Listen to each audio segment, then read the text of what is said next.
Hello everyone, আসসালামু আলাইকুম। Giants মম cooking ওয়ার্ল্ডে সবাইকে স্বাগতম। আজকে আমি আপনাদের সাথে শেয়ার করছি ফ্রাইড রাইস।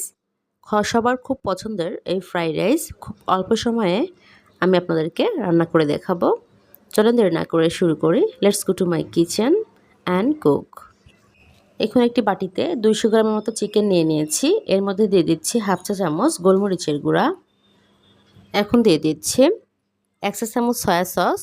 আমি এখানে লবণ অ্যাড করছি না, সয়া সসে লবণ আছে, আমার লাগলে আমি পরে অ্যাড করব। এখন দিয়ে দিচ্ছি কয়েক ফোঁটা লেবুর রস, দিয়ে আমি এটা মেখে নিব। আমার মাখানো হয়ে গিয়েছে, আমি কিছুক্ষণের জন্য এটা ঢাকনা দিয়ে ঢেকে রেস্টে রেখে দিচ্ছি। এখন একটি পাতিলে পানি ফুটতে দিয়েছি, এই পানিতে আমি চালটা সিদ্ধ করে নিব। অলরেডি ফুটতে শুরু করেছে। এই পর্যায়ে আমি দিয়ে দিচ্ছি 1 টেবিল স্পুন সয়াবিন তেল। এরপর এখানে আমি দিয়ে দিচ্ছি 1 টেবিল স্পুন লবণ। এরপর এখানে আমি দিয়ে দিব পোলার চাউল। আমি 15 মিনিট আগে পোলার চাউলটা ধুয়ে পানি ঝরিয়ে রেখেছিলাম। পোলার চাউলটা এখন দিয়ে দিচ্ছি। আমি এখানে 2 কাপ পোলার চাউল নিয়ে নিয়েছি।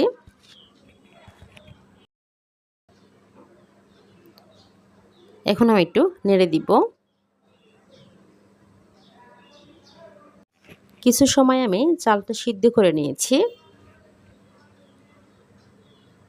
এখন একটু নেড়ে চালটা আমি চেক করে দেখছি সিদ্ধ কেমন হয়েছে।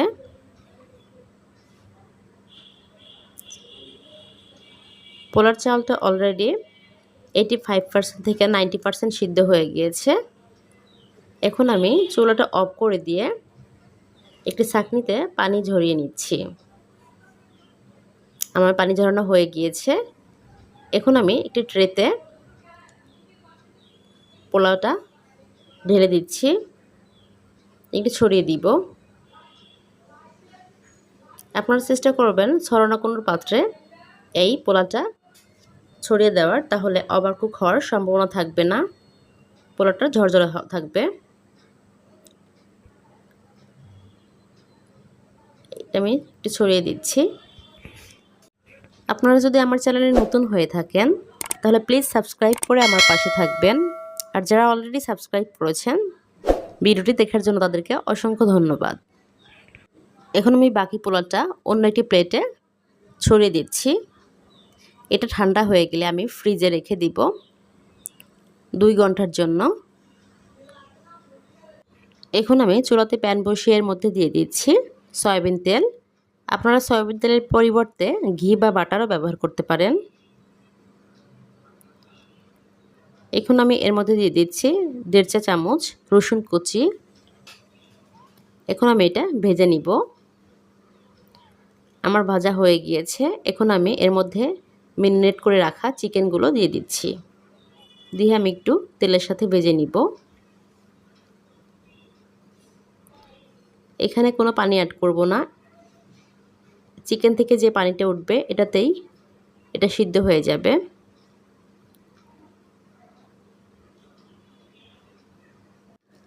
চিকেনগুলো ভাজা হয়ে গিয়েছে। চিকেনগুলো আমি একটা সাইডে রেখে ফেটিয়ে রাখা ডিমটা দিয়ে দিচ্ছি। আমি এখানে 2টা ডিম ফেটে নিয়েছি।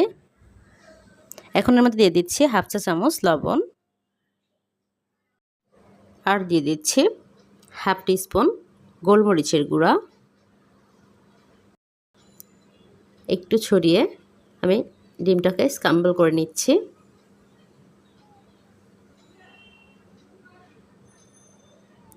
ডিমটা দ্রুত স্ক্র্যাম্বল করে নিব।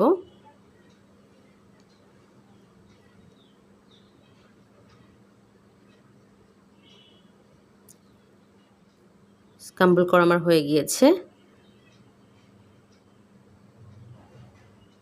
আমি চিকেনের সাথে মিশিয়ে নিচ্ছি।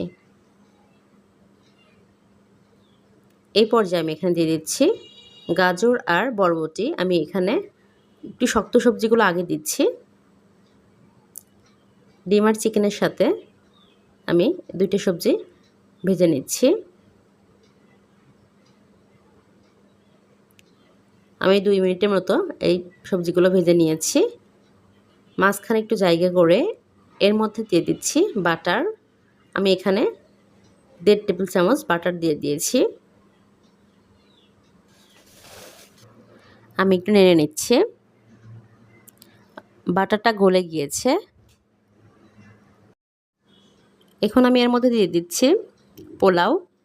আমি 2 ঘন্টা ফ্রিজে রেখে বের করে ঠান্ডা অবস্থাতেই আমি কড়ার মধ্যে পোলাওগুলো দিয়ে দিচ্ছি। এখন আমি পোলাওয়ের সাথে চিকেন এবং ভেজিটেবলগুলো খুব ভালোভাবে নেড়েচেড়ে মিশিয়ে নিব। আমার মেশানো হয়ে গিয়েছে। এখন আমি এর মধ্যে দিয়ে দিচ্ছি 2 টেবিল চামচ টমেটো সস। এরপর এখানে আমি দিয়ে দিচ্ছি 1 টেবিল চামচ চিনি দিয়ে আমি এটা মিশিয়ে নিচ্ছি। আপনারা যদি ঝাল খেতে চান এই পর্যায়ে কয়েকটা কাঁচামরিচ অ্যাড করতে পারেন। মিশানো হয়ে গিয়েছে। এখন আমি এর মধ্যে দিয়ে দিচ্ছি ক্যাপসিকাম। আমি ক্যাপসিকাম পরে দিয়েছি কারণ ক্যাপসিকাম দ্রুত সিদ্ধ হয়ে যায়। ওভারকুক হয়ে গেলে ফ্রাইড রাইসটা দেখতে ভালো লাগবে না। আপনারা এই পর্যায়ে লবণটা চেক করে নেবেন। আমি আরও কিছুক্ষণ নেড়েচেড়ে এটা রান্না করে নিব। তারপর নামিয়ে সার্ভ করে আপনাদেরকে দেখাচ্ছি। হয়ে গেল আজকে আমার ফ্রাইড রাইস রান্নার রেসিপি। রান্নাটা কেমন হয়েছে আপনারা আমাকে কমেন্ট সেকশনে জানাবেন। আর আপনারা অবশ্যই এই মজাদার রেসিপিটা বাসায় ট্রাই করবেন। আমার ভিডিওটি যদি আপনাদের ভালো লেগে থাকে তাহলে please like, comment, share, subscribe করে আমার পাশে থাকবেন। আর যারা অলরেডি সাবস্ক্রাইব করেছেন তাদেরকে অসংখ্য ধন্যবাদ। সবাই ভালো থাকবেন। আসসালামু আলাইকুম।